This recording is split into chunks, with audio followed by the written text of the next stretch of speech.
नमस्कार विद्यार्थी मित्रांनो, चला आज पुन्हा एकदा लर्न विथ मनीषा या आपल्या यूट्यूब चॅनलमध्ये तुम्हा सर्वांचे खूप खूप स्वागत आहे. आपण आजच्या व्हिडिओमध्ये इयत्ता 4थी इंग्रजी नवीन अभ्यासक्रमानुसार पेज नंबर 6 and 7 याचा अभ्यास करणार आहोत. Read and repeat. आपण ही स्टोरी वाचणार आहोत आणि ती शिकणार आहोत. तसंच आपण ही स्टोरी सुद्धा पूर्ण करणार आहोत. जर हा व्हिडिओ तुम्ही शेवटपर्यंत बघितला मित्रांनो, तर तुम्हाला वेगळ्या अभ्यासाची गरज नाही. त्याच्यामुळे व्हिडिओ नक्की शेवटपर्यंत बघा आणि छान असा अभ्यास करा. अजूनही तुम्ही या यूट्यूब चॅनलला सबस्क्राईब केलं नसेल तर लवकरात लवकर सबस्क्राईब करा, जेणेकरून तुम्हाला जे पुढील व्हिडिओ आलेले असतील ते लगेच समजतील आणि अभ्यास करण्यासाठी सोपं जाईल. चला तर मग आपण आपल्या आजच्या अभ्यासाला सुरुवात करूया. 1.3 the clever answer. The clever म्हणजे हुशार आणि आन्सर म्हणजे उत्तर. Let's begin. चला सुरुवात करूया. First question, what type of stories do you like? तुम्हाला कुठल्या प्रकारच्या स्टोरीज आवडतात? सांगा उत्तर. तुम्हाला कुठल्या प्रकारच्या गोष्टी आवडतात तुम्ही यात सांगू शकतात. I like funny stories, I like animal stories, I like clever stories. अशा वेगळ्या वेगळ्या प्रकारच्या स्टोरीचे टाईप आहेत. तर याच्यापैकी तुम्हाला फनी स्टोरीज आवडतात, ॲनिमल स्टोरीज आवडतात की क्लेव्हर स्टोरीज आवडतात ते सांगायचं तुम्ही. आता फनी स्टोरीज म्हणजे कॉमेडी स्टोरी, जिथे आपल्याला हसायला वगैरे मिळतं ते. ॲनिमल स्टोरी म्हणजे प्राणी, पक्षी, पशु यांच्या स्टोरीज. आणि क्लेव्हर स्टोरीज म्हणजे आता जशी अकबर बिरबल, थर्स्टी क्रो, त्याच्यानंतर द स्मार्ट गोट, अशा ज्या स्टोरीज आहेत त्या आहेत क्लेव्हर स्टोरीज. पुढचा प्रश्न आहे, name any stories that you know about smartness and cleverness. आत्ताच मी नाव घेतलं. अकबर बिरबलाच्या ज्या गोष्टी आहेत त्या स्मार्टनेस आणि क्लेव्हरनेस असतात. त्याच्यानंतर पंचतंत्रमधल्या सगळ्या गोष्टी, त्यांच्यामधून आपल्याला स्मार्टनेस आणि क्लेव्हरनेसचा मेसेज मिळतो. तसेच थर्स्टी क्रो, तहानलेला कावळा, ही गोष्ट तुम्हाला माहिती आहे. अजून हुशार बकरी, द स्मार्ट गोट, ही पण गोष्ट तुम्हाला माहिती आहे की नाही. आता पुढे आहे, think and tell about being smart. आता बीइंग स्मार्ट म्हणजे स्मार्ट असणं म्हणजे काय? स्मार्ट असणं म्हणजे दिसायला स्मार्ट असणं का? नाही. स्मार्ट असणं म्हणजे तुम्ही पटकन कोणाच्या प्रश्नाचे उत्तरं किती योग्य पद्धतीने आणि छान असे प्रसंगावधान राखून आणि समर्पक पद्धतीने देतात. कोणतीही कृती करताना व्यवस्थित नीटनेटकेपणाने करतात, त्याला म्हणतात बीइंग स्मार्ट. आता माझ्या मागे वाचायचं आहे तुम्ही. त्याच्यानंतर आपण ह्या स्टोरीचा मराठी अर्थही बघणार आहोत. तरी ही स्टोरी वाचून आणि हे पिक्चर बघून तुम्हाला अर्थ समजून जाणार आहे किंवा स्टोरी काय आहे ते. B listen and repeat. ऐका आणि रिपीट करा, माझ्या पाठीमागे बोला. One morning in the royal court, emperor Akbar was in a playful mood. He asked his vice minister Birbal, tell me Birbal, how many crows are there in my kingdom? Birbal bowed and calmly replied, Your Majesty, there are 50,349 crows in our kingdom. Akbar laughed and said, what if I send my men to count and find more? Birbal quickly replied, then, Your Majesty, some crows might have come from neighboring kingdoms to visit their friends and relatives. Akbar smiled, and if they find fever? Birbal replied, then some of our crows have gone on vacations to other kingdoms. Akbar burst out laughing. Birbal, you always have an answer. तर बघा, ही जी story आहे ती बिरबल आणि अकबराची आहे. हे तुमच्या लक्षात आलं असेल. हे अकबर राजे आहेत, सम्राट अकबर आहेत आणि हे बिरबल आहेत, त्यांचे हुशार मंत्री. एकदा काय झालं, एका सकाळी emperor Akbar was a playful mood. Emperor Akbar म्हणजे सम्राट अकबर त्याच्या रॉयल कोर्टमध्ये म्हणजे त्याच्या राजसभेमध्ये बसलेला होता आणि तो खूप प्लेफुल मूडमध्ये होता. प्लेफुल मूडमध्ये म्हणजे जरा मजाक मस्तीच्या मूडमध्ये होता. He asked his vice minister Birbal, त्याने त्याच्या हुशार अशा मंत्री बिरबलाला विचारले, बिरबल, टेल मी, बिरबला मला सांग, how many crows are there in my kingdom? माझ्या राज्यामध्ये किती कावळे आहेत? Birbal bowed and calmly replied. बिरबलाने अशी आदराने मान झुकवली आणि शांततेत उत्तर दिलं, युअर मॅजेस्टी, महाराज, there are 50,349 crores in our kingdom. आपल्या राज्यामध्ये किती कावळे आहेत? 40,000 40,000, 300 म्हणजे 300 आणि 49 म्हणजे 49 इतके कावळे इथे आहेत. Akbar laughed and said, Akbar हसला आणि म्हणाला, what if I send my men to count and find more? जर मी माझी माणसं मोजायला पाठवलीत आणि जर जास्त कावळे निघालीत तर? बिरबल क्विकली रिप्लाइड, बिरबलने अतिशय पटकन उत्तर दिलं, then your majesty some crows might have come from neighbouring kingdoms. काही कावळे आपल्या राज्यामध्ये शेजारच्या राज्यातून आलेले आहेत. कशासाठी? To visit their friends and relatives, त्यांच्या मित्रांना आणि फॅमिलीला नातेवाईकांना भेटण्यासाठी. Akbar smiled and if they find fever, आणि अकबर हसला आणि म्हटला की आणि जर ते जास्त निघालेत तर? बिरबल रिप्लाइड, बिरबलने उत्तर दिलं, then some of our crows have gone on vacations. आणि मग आपल्या राज्यातील काही कावळे सुट्टीवर गेलेले आहेत टू अदर किंगडम्स, शेजारच्या राज्यामध्ये किंवा दुसऱ्या राज्यांमध्ये. Akbar burst out laughing, Akbar अतिशय मोठ्याने हसला आणि म्हणाला, Birbal you always have an answer, तुझ्याकडे प्रत्येक प्रश्नाचं उत्तर आहे, असं तो हसून आणि आनंदाने म्हणाला. आता बघा, ही जी स्टोरी आहे ही अकबर आणि बिरबलची आहे, तुम्हाला समजलेलं आहे. ही स्टोरी तुम्ही वाचायची आहे, त्याची प्रॅक्टिस करायची आहे.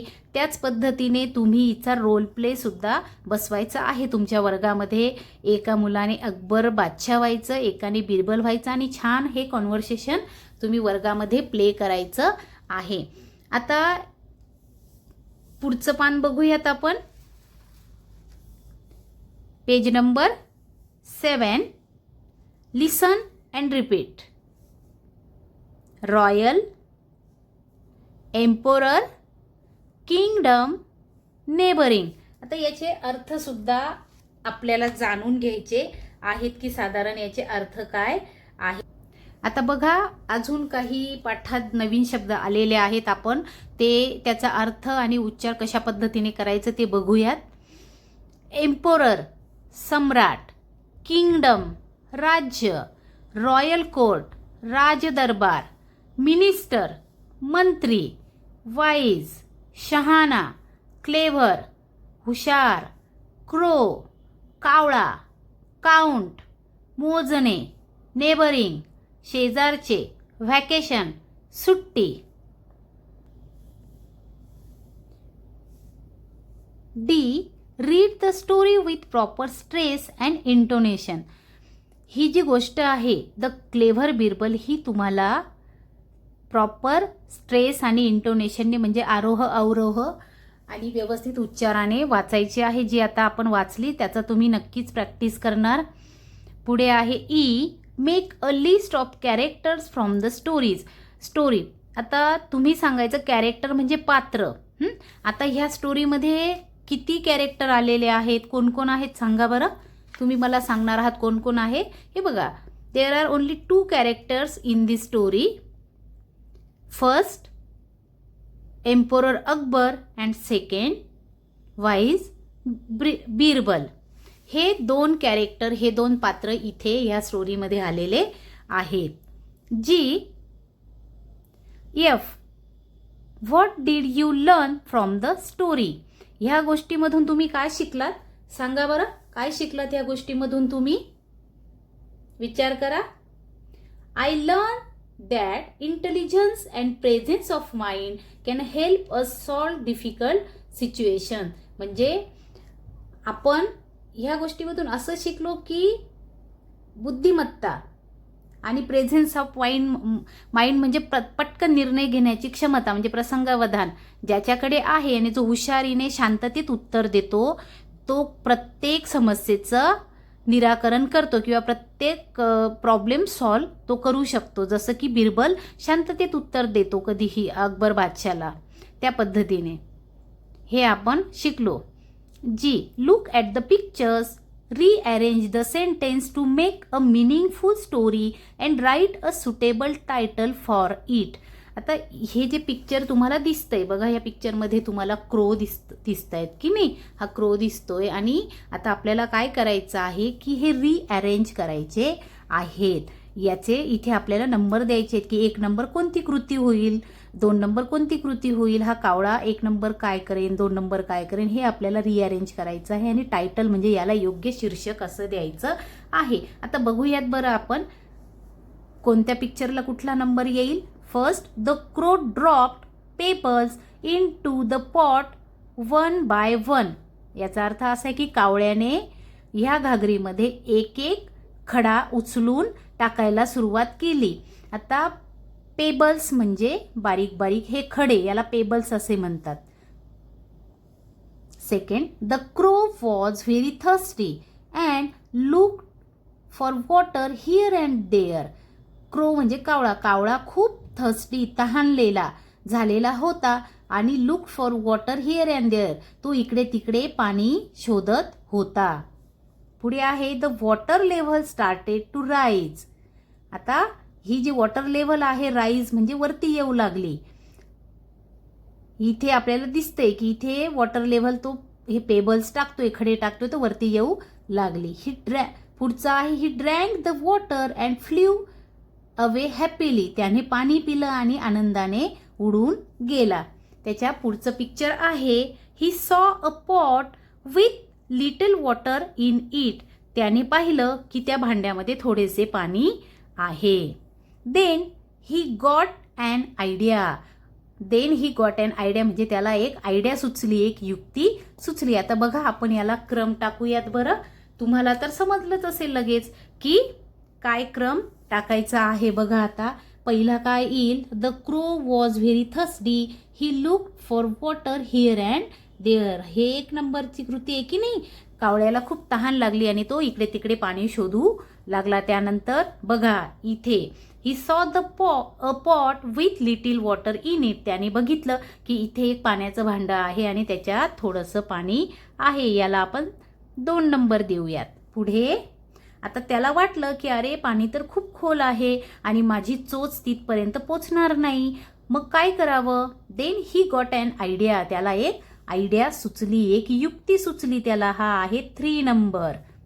त्याला एक आयडिया सुचली. आता पुढे त्याने काय केलं असेल बरं. बघा, हा बरोबर, the crow dropped pebbles into the pot 1 by 1. त्याने काय केलं की आजूबाजूचे खडे आणायला सुरुवात केली आणि ह्या पॉटमध्ये त्याने ते एका पाठोपाठ एक टाकायला सुरुवात केली. याला आहे 4 नंबर. आणि मग खडे टाकल्यामुळे काय झालं, पेबल्स टाकल्यामुळे पाण्याची लेव्हल वरती येऊ लागली. बघा, the water level started to rise. जसा त्याने खडे टाकायला सुरुवात केली तशी वॉटर लेव्हल वरती यायला लागली. याला आपण किती नंबर देऊयात, 5 नंबर. आणि पुढे at the last he drank the water and flew away happily. त्याने पाणी पिलं आणि आनंदाने तो उडून गेला. हा आहे 6 नंबर. तर बघा या पद्धतीने ही आपली स्टोरी तयार झालेली आहे. मग आता या स्टोरीला आपण काय टायटल देणार रे, विचार करा बरं. बरोबर, द क्लेव्हर क्रो.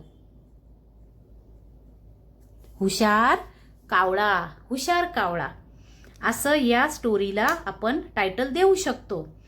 आता बघा यानंतर तुम्हाला काय करायचं आहे, छानपैकी ही जी अकबर आणि बिरबलची स्टोरी आहे ती रीड करायची आहे. त्याच्यानंतर त्याचा रोल प्ले करायचा तुम्ही तुमच्या क्लासरूममध्ये.